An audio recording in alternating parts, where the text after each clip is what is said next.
Cơ thể kêu cứu từ bên trong, thận sợ nhất 3 chất trắng và gan sợ nhất 5 điều này.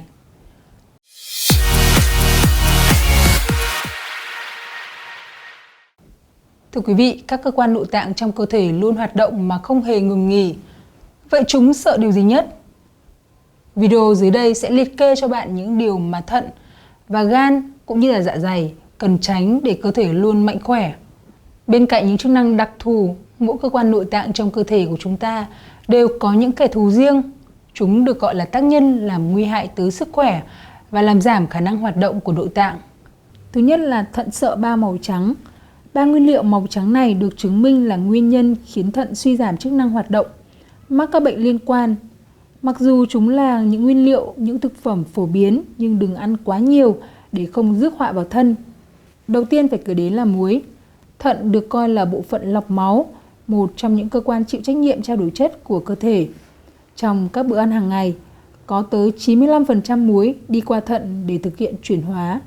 Vì vậy, nếu ăn quá nhiều muối, bạn sẽ tạo áp lực lớn cho hoạt động của thận và lâu dần sẽ gây nên những bệnh không mong muốn.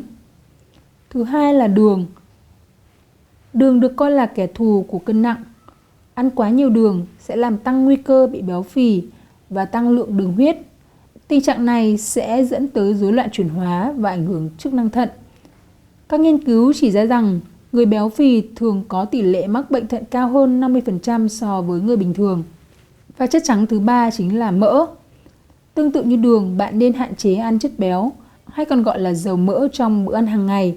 Không chỉ thịt mỡ, mà những thực phẩm như là mỡ động vật, mỡ lợn, thực phẩm chiên rán hay là nội tạng động vật cũng nên ăn ở mức độ vừa phải, bởi chúng hoàn toàn ảnh hưởng xấu tới chức năng của thận. Con gan sợ 5 điều này. Những điều dưới đây nếu không được kiểm soát sẽ tác động trực tiếp tới gan của bạn. Đầu tiên là rượu bia. Như chúng ta đã biết, gan phải hoạt động quá sức khi cơ thể bạn tiêu thụ một lượng lớn rượu bia. Rượu bia và chất có cồn sẽ tạo nên sự tích tụ ethanol trong cơ có thể gây tổn thương gan, viêm gan, gan nhiễm mỡ, xơ gan do rượu và thậm chí là ung thư gan. Thứ hai là chất béo. Không chỉ hại thận, chất béo còn ảnh hưởng tới sức khỏe của gan. Nếu lượng mỡ thừa tích tụ trong gan và vượt quá 5% trọng lượng, thì bệnh gan nhiễm mỡ sẽ hình thành, lâu dần sẽ gây tổn thương gan, thậm chí là ung thư gan. Thứ ba chính là thuốc. Cơ thể kêu cứu từ bên trong. Việc tự uống thuốc mà không theo chỉ dẫn của bác sĩ, uống thuốc không đủ liều hoặc quá liều cũng sẽ tạo nên chất độc cho gan và để lại nhiều hệ lụy vô cùng nguy hiểm. Vì thế bạn nên bỏ dần thói quen tự mua thuốc mà hãy đến gặp bác sĩ để được kê đơn chuẩn xác, đồng thời kiểm tra sức khỏe kịp thời.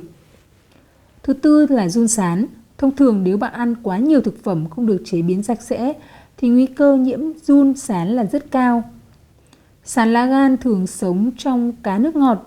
Vì vậy nếu ăn cá nước ngọt không đảm bảo vệ sinh hoặc có cách sơ chế không sạch sẽ, gan của bạn sẽ bị nhiễm sán và ảnh hưởng tới sức khỏe.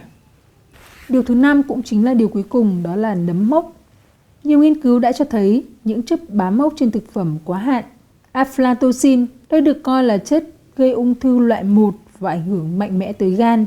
Vì vậy bạn nên kiểm tra kỹ chất lượng của thực phẩm trước khi ăn để tránh gây hại cho gan cũng như cho sức khỏe.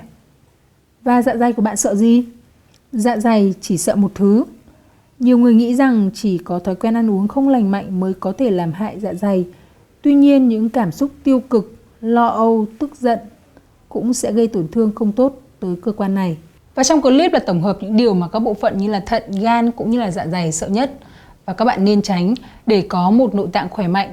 Đến đây thì câu chuyện sức khỏe và đời sống xin phép được khép lại. Cảm ơn sự quan tâm theo dõi của quý khán giả. Xin kính chào và hẹn gặp lại.